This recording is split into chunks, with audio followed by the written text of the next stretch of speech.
Good everyone, it's Vivian, and today we have a Should You Talisman episode on the M16 MGMC. This is the anti-aircraft vehicle that I mentioned is probably going to be a bit of a different sort of Should You Talisman episode, and well, there's quite a few reasons for that. One of which is this vehicle is not the most consistent for actual talisman use, but well, we'll get into that as time goes on. So, as per usual, in the description below, there'll be the usual weaponry, armour, and mobility of the vehicle, a test drive of the vehicle where we'll take a look at how the vehicle drives, its overall weaponry handling, and stuff like that. We'll then go over to the competition of the vehicle, and of course, the conclusion. So, without further ado, let's get in and discuss the M16 MGMC's weaponry, armour, and mobility. And we're starting off with the armour, which, if you're expecting a lot here, don't, because it's off track. This thing is mostly armoured by a quarter of an inch or 6.35 millimeters of effective armour. It does have a half inch, aka 12.7 mil section here on the windshield, if you want to call it that. But overall, the vehicle is pretty much 6.35 all around. Over the front of the hull, well, I say hull, it's more like a truck, but you get my point. Most of it is 6.35 with like a couple of bits that overlap, so it can equal 12.7 here. There's all these little boxes and all that. But generally speaking, the armor of this thing is quarter of an inch all the way around. And of course, the rear of the gunner's position is not very well protected and is open top for the most part. Yeah, I'm being brief on the armor because obviously this thing is not about its armor, and I have covered this specific chassis before. Well, a similar chassis anyway. This is a vehicle not used for its armor protection because even a 30 caliber machine gun can go straight through this thing pretty comfortably if it's flat on. If you angle this thing, you can bounce a 30 cal, but remember the driver's visor is not bulletproof glass. So any light machine gun fire can go straight through and take out the driver or the commander. You can also take out the gunner by going for the sight here with a light machine gun if you wish. But generally speaking, people just tend to shoot the cab, and that's the end of this vehicle, unfortunately. So, yeah, that pretty much covers it. And like I said, when the tracks are in red, you know this thing has poor armor. So, there you go. Obviously, tracks have a different modifier entirely, but you get my point. Where this vehicle makes up, however, is the mobility. This thing has a 148 horsepower engine, propelling the 8.6 ton vehicle to a top speed of 45 miles per hour. Now, you're never going to really hit those speeds. You're going to be sitting around the 20 and the 30 region, which is pretty acceptable for this vehicle. The reverse gear is very good at 10.4 miles per hour, which has two gears, so it can definitely get itself out of a bad situation if it has to, which will probably be quite frequent, but we'll gloss over that. And of course, it wouldn't be a vehicle in War Thunder without some weaponry. We do have a quad 50 caliber machine guns up here. This is where the vehicle really makes up its reputation. I still see people using this specific AA at around 7.0 because it's either this or the Duster, really.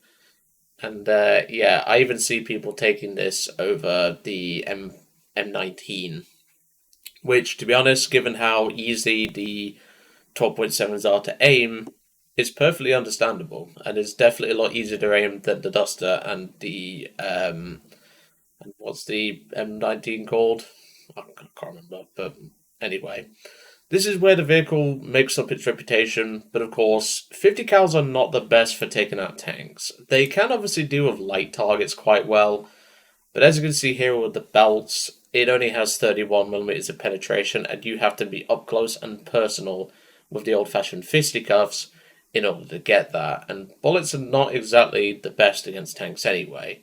Most of the time, the vehicles that you're going to be taking out are fellow trucks, other light case TDs, and obviously planes. That's really where this thing gets its rewards from, so to speak. But the problem is, as you can probably tell, that's not the most consistent. And I was quite surprised to get a talisman on an AA which is actually quite rare from what I've seen. Not many people get talismans on AAs. And I must admit, I was very surprised to get this, and if you go back and watch the Talisman series episode on this thing from a few years ago, it was very good. It was fun to play, but I just couldn't do anything to some of the tanks that I'd encounter. And remember, this thing can beat a KV-1. What's it going to do against that other than track it and piss it off, is all I'll say. And unfortunately, that's really where this thing falls short. And, well, I say unfortunately, you kind of expected it the moment you clicked on this video, to be honest, but that's just how it can be, really, can't it? So, without further ado, let's get into a test drive, and we'll see how the vehicle does in terms of its overall driving ability and how the weaponry handles. See you shortly. And welcome to the test drive. As you can see, this is on the new test drive, which hasn't really changed much from the last one, but yeah.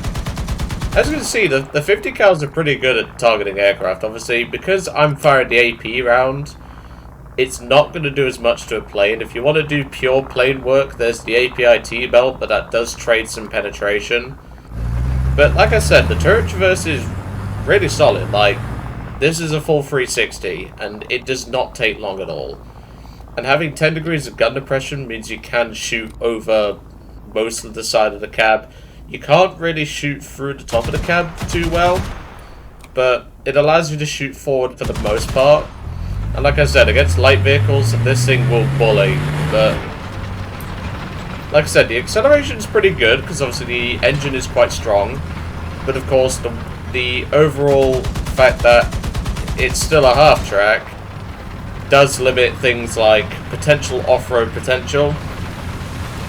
It goes through water fine, but overall, it's going to be sticking in the mid-20s, as I mentioned in the hangar section, which, if you've obviously skipped ahead here, fair enough. But like I said, the driving factor is really nice. One thing to point out, though, is because it is a half-track, not a wheeled vehicle, it can somewhat turn on the spot. Because normally in a wheeled vehicle, you'd have to drive forward and then turn like this. This thing can also do that, but well, you don't have to, so it's pretty convenient, as you can imagine. But like I said, if you want to engage planes, you're going to want the APIT belt. But it can still do some decent work at taking out planes. But obviously positioning is vital with a key vehicle like this. So let me point out the lack of penetration. So that Panzer IV in front of us has 30mm of frontal armour. Yeah, all we're doing is just tickling it. Now we can tear apart its tracks, like so, but we need to take out that gun. And as you can see, the guns just ain't going through. It's very limiting in its factor. And the thing is, that specific Panzer, this vehicle won't meet. This will be meeting stuff like the later Panzer IVs, which have around 20 to 30mm of side armor depending on the model. But if you encounter something with just 15mm of side armor, you can just see how quickly this thing can rip them to pieces. But the fact is that it's not an effective vehicle at dealing with most of the targets it will come across. And as I mentioned earlier, people take this thing into 5-7 matches where, well, what are you going to do against a Panther with this thing, huh? Not a whole lot. Unless you can somehow do like some Spider-Man shit and get above a house where you can use gun depression to rip into a Panther's top. There's not going to be a lot you're really going to be doing in this thing, unfortunately, other than shooting at planes most of the time. It is a very effective vehicle for doing that, but if you need to do it with a tank, this isn't the AA for you. I personally prefer playing AAs that are multi-role, so they can kill both tanks and planes. And if this thing had a lower BR, yeah, it could definitely do that. But at the BR it's at, not really. Anyway, let's head back to the hangar and let's see this vehicle's competition, because there's quite a lot. See you shortly. And welcome back to the hangar. As you can imagine, this vehicle being one of the weakest for a Talisman at this BR, if not the weakest, there's a lot to consider when it comes down to it. So as I said, the M16, whilst it is a fun little vehicle, it is not something you should put a Talisman on, to put it simply. it's just not efficient. If you really want a talisman on a specific vehicle in this sort of area, there are a few very good candidates.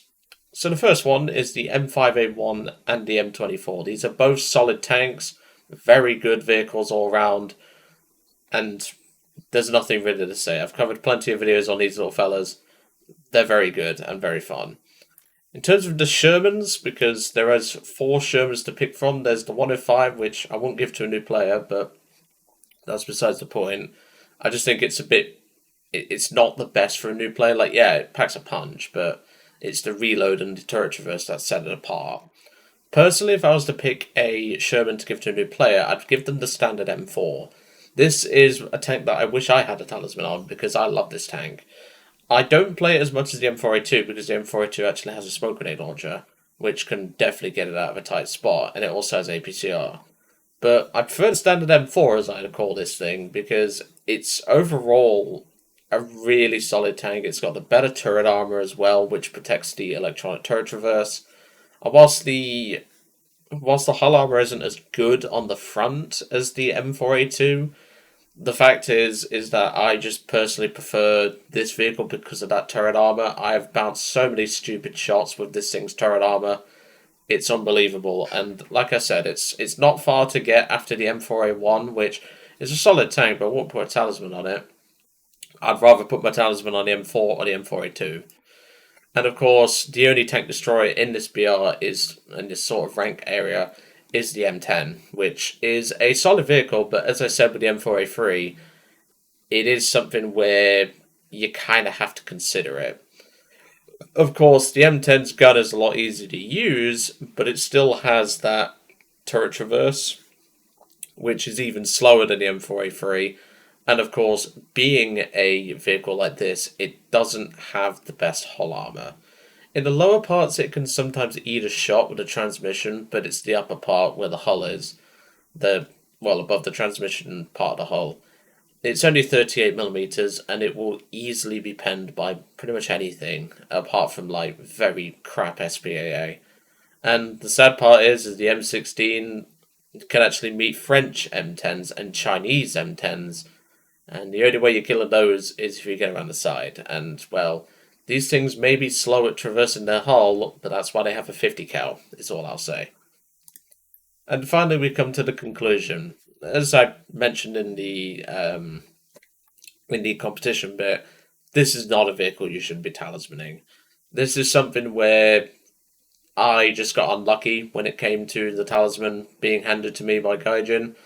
And whilst I have had some fun with this vehicle over the years and me playing, it is definitely not one I would talisman. A few years ago, back when like US tanks first came out, or like what we're talking before France and what's another nation that has good armor for low tier tanks? Italy, that's another one.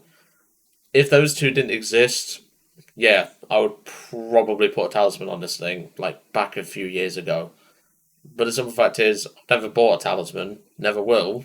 Although you could count the War Bonds ones as buying them, I guess, but that's opinion dependent. But you get my point. The point is that this thing is very outdated in terms of its anti-tank capabilities, but its anti-air potential still up to par. Let's put it that way. Nothing messes with quad 50 cal. But anyway, I'm going to leave you all to it for today. I really hope you enjoyed seeing the M16 MGMC reviewed as part of the Should You Talisman series. And of course, the last vehicle in this before we move on to the Germany side, which should be an interesting one, is the M24 Chaffee. And while I've not long given this thing praise in this video, so you know this is going to be a good one. Anyway, I'm going to leave you all to it for today. Really hope you enjoyed seeing the M16 MGMC, and I will see you all on the next one.